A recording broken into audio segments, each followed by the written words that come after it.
All right, on this problem, we are asked to graph the derivative of f of x equals x squared. In order to do that, let's figure out what the derivative function would be. So let's use our limit definition here again. Limit as h approaches 0 of f of x plus h minus f of x all over h. And here our function again is f of x equals x squared. So when we're substituting here, we also need to know what's f of x plus h, which would be x plus h squared. To figure that out, let's write that out as two different terms and multiply together. We get x squared plus xh plus another xh plus h squared. And if we combine those, we get x squared plus 2 xh plus h squared. So now let's substitute into our limit definition of there. There's our f of x plus h. We know our function here is x squared. And let's put those in and solve. So we get x squared plus 2xh plus h squared minus our original function, which is x squared, all over h. Our x squareds are going to cancel. Out of the remaining stuff, looks like we can factor out an h because both of them have one. So now we got 2x plus h over h. Those h's are going to cancel.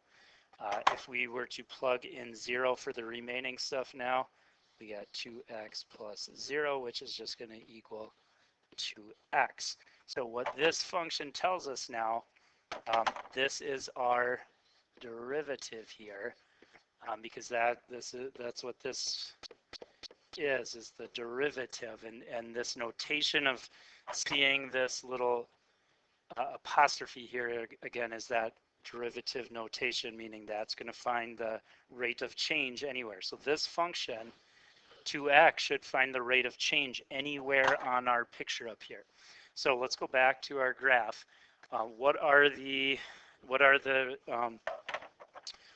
different things here? So if we want to, let's make a little table here. X, and we're going to find the derivative here, which is 2x, and see what these are. So I'm just going to make up some values for x here. I'll get some negative ones and some positive ones.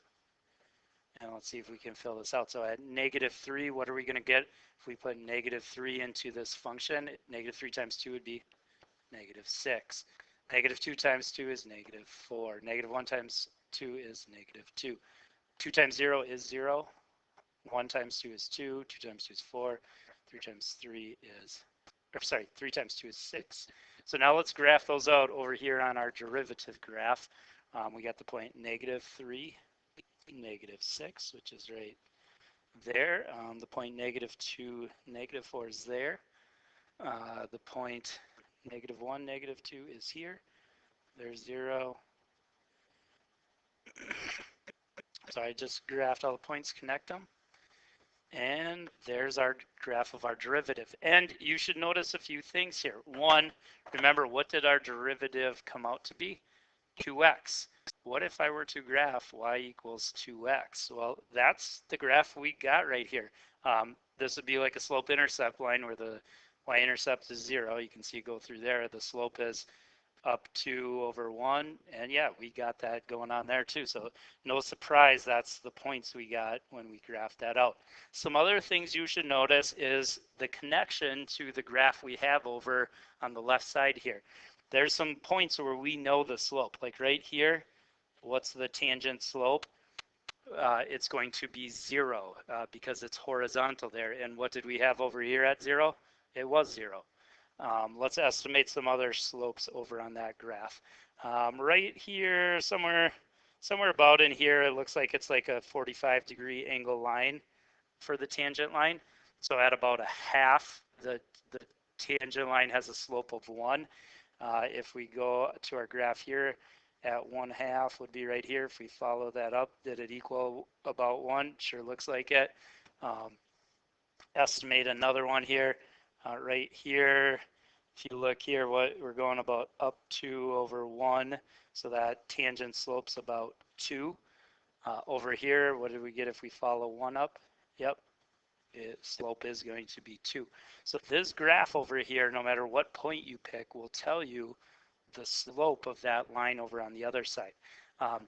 Another example here, right about here, it's about 45 degrees negative.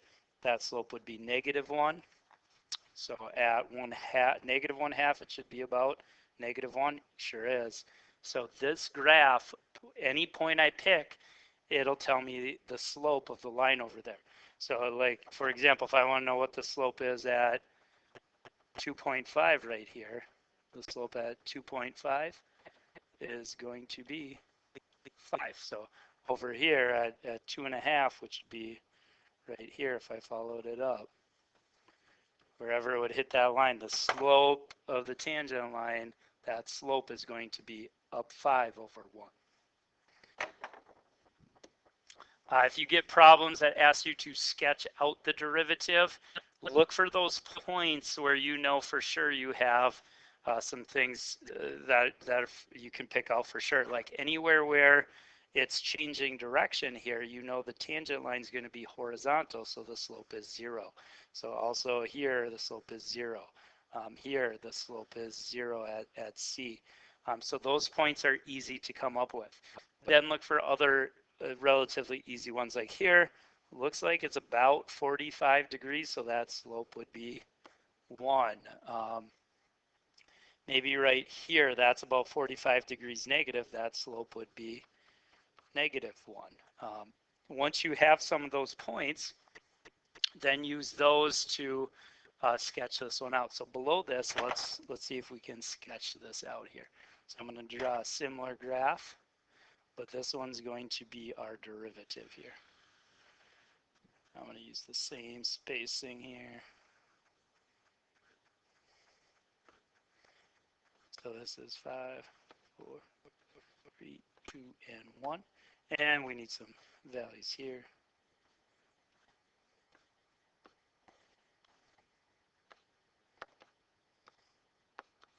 Okay, so when we're graphing the derivative now, those places where you have 0, like at C here, I know that should be 0 because that's the slope there. At B, if I go straight down there, it should be 0. Right here at A also should be 0 because that's the slope at those points. Next, we could put on maybe some of these other points here. Over here, we had slope is about 1. So if I follow that down here, and I want slope 1 over here, we would have a point on this graph at 1. So you're trying to, as best you can, estimate where those points are. And once you get enough of them, you should kind of be able to connect and get that graph. I'm going to estimate a few more here before I connect these. Over here, they estimate that at P, it's about 3 over 2 because of the, we're going we're going up or over 1.5, 1 and 1/2, and then it's about up. They estimate about up. That's not one. It's about 1.5, and then it's up 1. So then they did some simplifying there and got 3 over 2 approximately. So it's again, it's estimating. Let's estimate a few other points. I would say maybe like right in here somewhere, that's a slope of -1. So maybe about right there would be a point. Somewhere in here, it's about 45. That would be about 1 in here. Probably in here somewhere, that's a slope of -1. So maybe right around 0 here. And then as you look here, this is definitely a negative slope. That's a lot more negative. That might be more like -5 or something down there. So on our derivative graph, that should definitely go down. So over here, it's definitely more negative. It's a slope of like -4, -5, somewhere down there for that one. So as we connect to these now, it looks like the graph does something like this. this. That's about where it gets most negative. Then it's not as negative, it comes back up. Here, this is back to positive slope now, so it's getting a positive in here. After we go through here, it's getting positive, and it keeps getting more positive in here, and it looks like it keeps increasing, so this side's probably going up or something like that. Here, you can see it's more negative here, so this should keep going down on this side. So that looks like about maybe like the graph of this derivative, something similar to that. What you might need to be able to do is match up like one of these. So this one shows a graph. They want us to estimate which one of these would be the graph of the derivative from the original.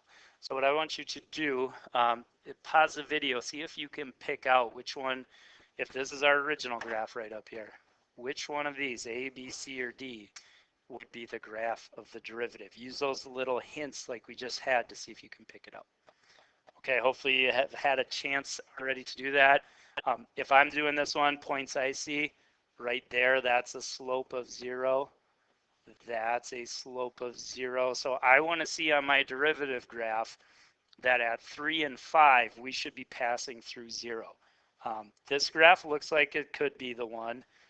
We don't have 0 at 3 here. We do at 5, but not at 3, so I can rule out B.